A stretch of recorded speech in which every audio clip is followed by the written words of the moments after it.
Hello to all मेरे प्यारे बच्चों। My name is Sumit Rana.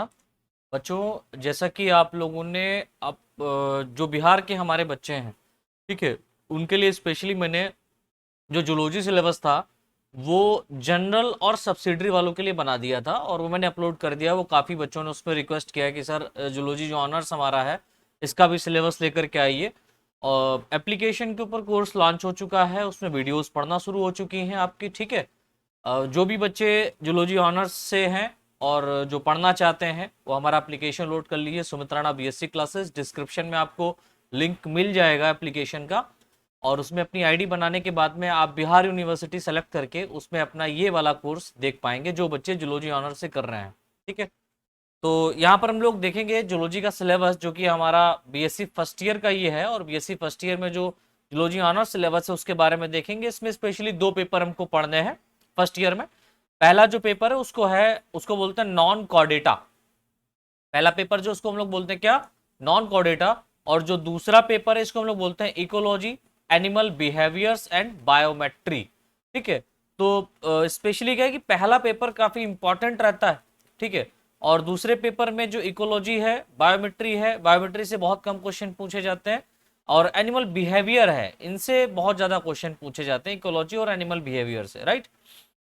तो हम लोग नॉन कॉर्डेट के अंतर्गत, जो पहले पेपर के अंतर्गत जो नॉन कॉर्डेट रखे गए हैं उनके बारे में डिस्कस कर लेते हैं कि भाई कौन कौन से पढ़ने हैं, राइट। तो सबसे पहले यहाँ पर आप देखिए कि जो general character of phylum protozoa है, दैट मीन्स हम लोग यहाँ पर फाइलम प्रोटोजोआ की बात करेंगे। किसकी बात करेंगे? फाइलम प्रोटोजोआ की बात करेंगे। और इसमें हम लोग इसका जनरल कैरेक्टर देखेंगे, क्लासिफिकेशन देखेंगे। और इसमें जो ऑर्गेनिज्म है वो मैंने सारे के सारे, आप ये समझ लीजिए कि फाइलम प्रोटोजोआ से रिलेटेड जितने भी ऑर्गेनिज्म आते हैं, मोस्ट ऑफ ऑर्गेनिज्म जो बुक्स में दिए गए वो सारे मैंने यहाँ पर कवर करने हैं और वो मैंने कवर कर दिए हैं। आपके सिलेबस से जो भी ऑर्गेनिज्म मैच कर रहा है वो आप यहाँ से पढ़ सकते हैं।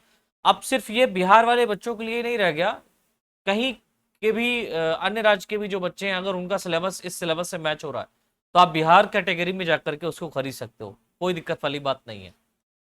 तो उसमें सबसे पहले हम लोग पैरामीशियम के बारे में डिस्कस करेंगे, फिर उसके बाद Euglena, Monocystis, Plasmodium, Amoeba, Entamoeba histolytica, इनके बारे में हम लोग चर्चा करेंगे। जिसमें इन सभी ऑर्गेनिज्म का classification, habitat, external morphology, nutrition, locomotion, respiration, reproduction आदि के बारे में अपन लोग क्या करेंगे, डिस्कस करेंगे। तो उसके बाद में हमारा फाइलम पोरीफेरा। फाइलम कौन सा स्टार्ट होता है? Phylum Porifera.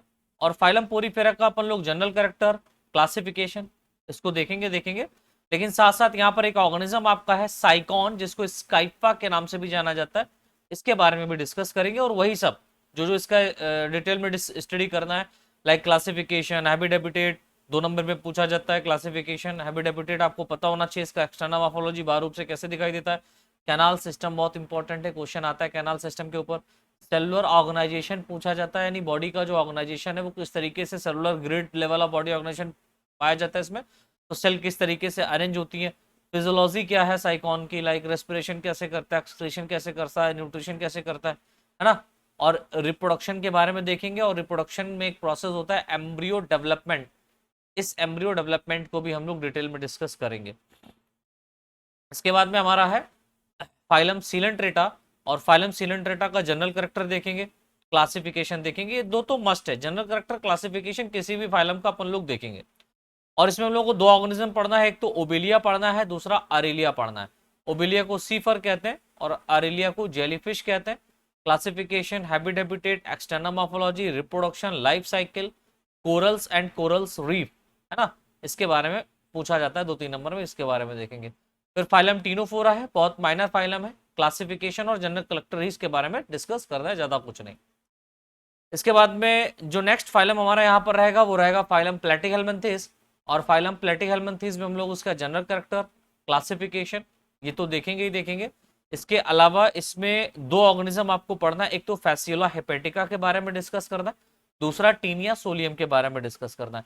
फैसियोला हेपेटिका को हम लोग शीप लिवर फ्लूक के नाम से जानते हैं और टीनिया सोलियम को हम लोग पॉर्क टैप वॉर्म के नाम से जानते हैं, ऐसे फ्लैट फॉर्म या प्लेनेरिया के नाम से भी जाना जाता है। क्या देखेंगे? Classification, habitat, external morphology, reproduction, life cycle must है। और इसमें कुछ लार्वल स्टेजेस पाई जाती है, उनके बारे में भी हम लोग क्या करेंगे यहाँ पर डिस्कस करेंगे। देन इसके बाद में हमारा नेक्स्ट फाइलम आता है जिसको हम लोग बोलते हैं निमेटोडा। इसको हम लोग एस्केलमेंथिस के नाम से भी जानते हैं और इसका जनरल कैरेक्टर क्लासिफिकेशन देखेंगे, राइट। और इसमें एक ऑर्गेनिज्म आपको पढ़ना है, दो पढ़ने स्पेशली, एक तो एस्केरिस पढ़ना है, दूसरा वुकेरिया बैनक्राफ्टाई, ठीक है। वुकेरिया बैनक्राफ्टाई जिसके द्वारा फाइलेरिया होता है उसको राउंड वॉर्म कहते हैं, और इसके द्वारा जो होता है एस्केरियासिस होता है, एस्केरियासिस डिजीज होती है, इसके द्वारा फाइलेरियासिस डिजीज होती है। फाइलेरिया हाथी का पील पांव के नाम से भी जाना जाता है। आपने देखा होगा कुछ ऐसे सदस्य हैं, ह्यूमंस होते हैं जिनका एक पैर बहुत मोटा होता है और एक छोटा होता है, पतला होता है, ठीक है, उसको फाइलेरिया कहते हैं। तो इसमें हम लोग क्लासिफिकेशन देखेंगे, हैबिटेट देखेंगे, एक्सटर्नल मॉर्फोलॉजी देखेंगे, रिप्रोडक्शन देखेंगे, लाइफ साइकिल देखेंगे और इसकी लार्वल स्टेज के बारे में भी डिस्कस करेंगे। इसके बाद हमारा नेक्स्ट जो नॉन कॉर्डेट स्टार्ट होगा उसका नाम है फाइलम एनिलिडा, और फाइलम एनिलिडा का जनरल कैरेक्टर क्लासिफिकेशन मस्ट है। और इसमें जो आपको ऑर्गेनिज्म पढ़ना है वो कौन कौन सा है, इसमें नेरिस पढ़ेंगे, पेरिथुमा पोस्तुमा, ठीक है, लाइक अर्थवॉर्म इसको हम लोग बोलते हैं, अर्थवॉर्म है ना, मिट्टी का कीड़ा, और लीच जोंक के बारे में बस थोड़ा सा इसके बारे में डिस्कस करना है। बाकी नियंथिस या नेरिस के बारे में डिटेल में देखेंगे, क्लासिफिकेशन, हैबिटेट, एक्सटर्नल मॉर्फोलॉजी, ये तो हम तीनों का देखेंगे। लेकिन नेरिस में पैरापोडिया ऑफ नेरिस, हेट्रोनेरिस क्या होता है इसके बारे में देखेंगे, डिफरेंस क्या होता है ये भी देखेंगे, है ना, digestive system, circulatory system, respiratory system, reproductive system, इनके बारे में देखेंगे।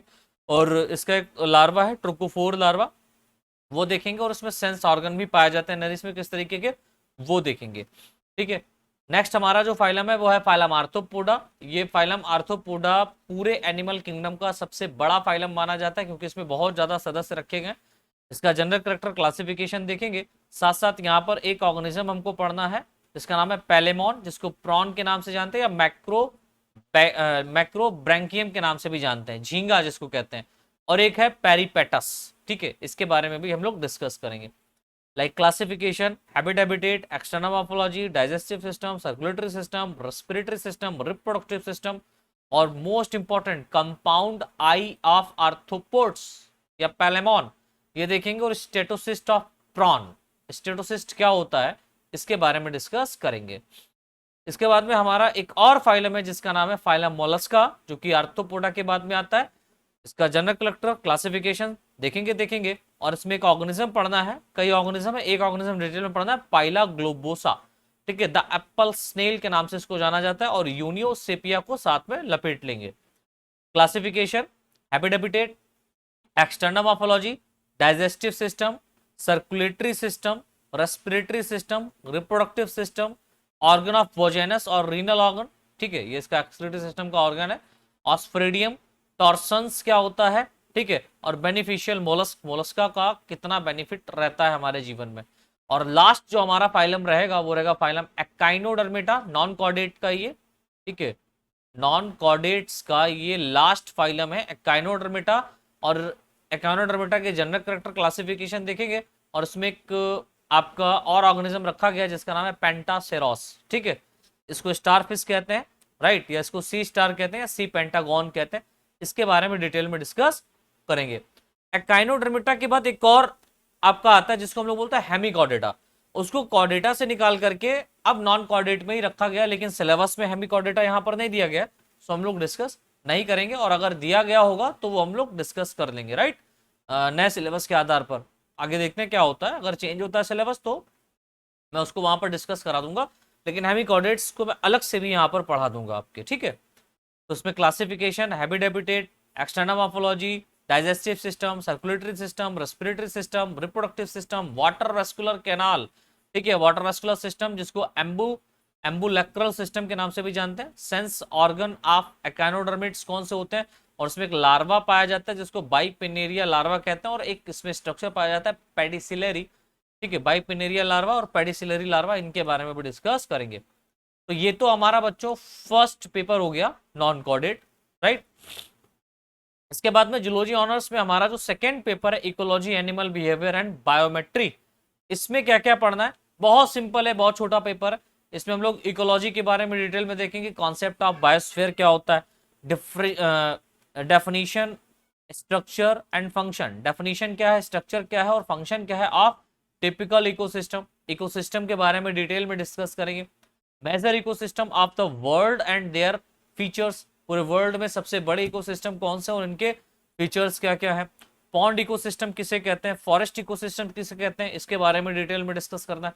फिजिकल एंड बायोटिक फैक्टर, जो हमारे एनवायरमेंट को कुछ ऐसे फैक्टर होते हैं जो प्रभावित करते हैं, तो फिजिकल फैक्टर कौन से इफेक्ट करते हैं और बायोलॉजिकल फैक्टर या बायोटिक, बायोटिक मींस बायोलॉजिकल, कौन से इफेक्ट करते हैं फैक्टर, उनके बारे में डिस्कस करना है, राइट। और यहाँ पर बायोकेमिकल साइकिल के बारे में डिस्कस करना है, ठीक है, ऑक्सीजन की बायोकेमिकल साइकिल ऑफ ऑक्सीजन और नाइट्रोजन एंड कार्बन के बारे में भी यहाँ पर हम लोग डिटेल में डिस्कस करेंगे। एनर्जी फ्लो कैसे हो रहा है एक ऑर्गेनिज्म से दूसरा ऑर्गेनिज्म में, राइट। सन से प्लांट में एनर्जी आया, प्लांट से हर्बीवोर्स में गया, हर्बीवोर्स से कार्निवोर्स में गया और कार्निवोर्स से ओमनीवोरस में गया। टॉप लेवल पर जो बैठा हुआ है ऑर्गेनिज्म जो सब कुछ खाता है उसको ओमनीवोरस कहते हैं। तो किस तरीके से एनर्जी फॉलो हो रही है यहाँ पर, किस तरीके से एनर्जी फ्लो हो रहा है, किस तरीके से एनर्जी एक ऑर्गेनिज्म से दूसरा ऑर्गेनिज्म में जाता है। यहाँ पर एक रूल पढ़ाना रहता है 10% रूल, वो मैं बताऊंगा आपको, अच्छे से समझ में आएगा। दूसरा हमारा है पॉल्यूशन, ठीक है, ये भी अपन लोगों को पढ़ना है। और वाइल्ड लाइफ कंजर्वेशन, इसके बारे में भी डिस्कस करेंगे। ये तो बात हो गई हमारी इकोलॉजी की। एनिमल बिहेवियर्स में हम लोगों को क्या क्या पढ़ना है, इसमें स्कोप ऑफ इथोलॉजी क्या है, ठीक है, इननेट एंड लर्न बिहेवियर क्या होता है, इननेट बिहेवियर क्या होता है, लर्न बिहेवियर क्या होता है, किसी चीज को सिखाया जाता है, कुछ नेचुरल हमारे अंदर होता है। दूसरा है पेरेंटल केयर, ठीक है, किस तरीके से ऑर्गेनिज्म में पेरेंटल केयर पाया जाता है, parental care in fishes and amphibians, यहाँ पर किस तरीके से हो रहा है, राइट, इसके बारे में हम लोग यहाँ पर डिटेल में डिस्कस करेंगे, ठीक है, इसके बारे में क्या करेंगे, डिटेल में डिस्कस करेंगे। फिर social behaviour in insect, insect का सोशल बिहेवियर कैसे है, किस तरीके से यहाँ पर कुछ इंसेक्ट हैं उनके बारे में डिस्कस करेंगे। माइग्रेटरी बिहेवियर इन बर्ड्स, किस तरीके से माइग्रेट करते हैं बर्ड्स एक एरिया से दूसरे एरिया में। और यहाँ पर एक है कॉन्सेप्ट ऑफ बायोलॉजिकल क्लॉक, ठीक है, ये भी हम लोग देखेंगे। बायोमेट्री क्या है, ये बहुत छोटा टॉपिक है, इसमें कुछ चीजें हैं वो मैं समझा दूंगा आपको। इसमें normal distribution and it's attribution range के बारे में समझना है, मोड के बारे में समझना है, मीडियन के बारे में, और अर्थमेटिकल मीन्स क्या होता है इसके बारे में समझना है। स्टैंडर्ड एरर कैसे आता है किसी बायोलॉजिकल कॉन्सेप्ट में, स्टैंडर्ड डिविएशन कैसे होता है, simple test and chi square क्या होता है या चिप स्क्वायर टेस्ट क्या होता है, इसके बारे में डिस्कस करेंगे हम लोग बायोमेट्री के अंदर। तो जितने भी हमारे जूलॉजी ऑनर्स के छात्र हैं, ठीक है, उनके लिए ये सिलेबस है बच्चा। और काफी बच्चों ने कहा था कि सर जनरल वालों के लिए और सब्सिडरी वालों के लिए तो आपने डाल दिया, लेकिन जो स्पेशली जूलॉजी पढ़ रहे हैं उनके लिए सिलेबस कहाँ है। तो ये जूलॉजी का बीएससी फर्स्ट ईयर का जूलॉजी ऑनर्स का सिलेबस है, मैंने लॉन्च कर दिया है बच्चों। जल्द ही मैं यहाँ पर आप लोगों के बीच में सेकेंड ईयर का भी सिलेबस लेकर के आऊंगा, जो बता दूंगा यहाँ पर आप सभी को, और कोशिश करूंगा कि उसको भी इसी वर्ष ही लॉन्च किया जाए। नहीं हो पाएगा तो कोई बात नहीं, जब फर्स्ट ईयर हमारा कंप्लीट होगा तो सेकेंड ईयर में हम लोग एंट्री करेंगे। अब जो बच्चे सेकेंड ईयर थर्ड ईयर में ऑलरेडी पढ़ रहे हैं जूलॉजी ऑनर्स के, वो कैसे पढ़े, तो उनके लिए मैं बता दूं कि यहाँ पर मैंने कंप्लीट पैकेज भी बना के रखना है आने वाले टाइम में या अभी बीच में, जिसमें मैं सारा सिलेबस अपलोड कर दूंगा first year second year third year का, जो भी मैच करता है आपके सिलेबस से वो आप परचेस कर सकते हैं, मिनिमम प्राइस रहेगा और आप आसानी से अपने एग्जाम को क्वालिफाइड कर पाएंगे कुछ एक्स्ट्रा नॉलेज के साथ, राइट। तो बच्चों आई होप आपको ये सिलेबस समझ में आया होगा, अगर आया है तो खूब बढ़िया करके लाइक कीजिए, शेयर कीजिए दबा करके और सपोर्ट कीजिए। Thanks a lot.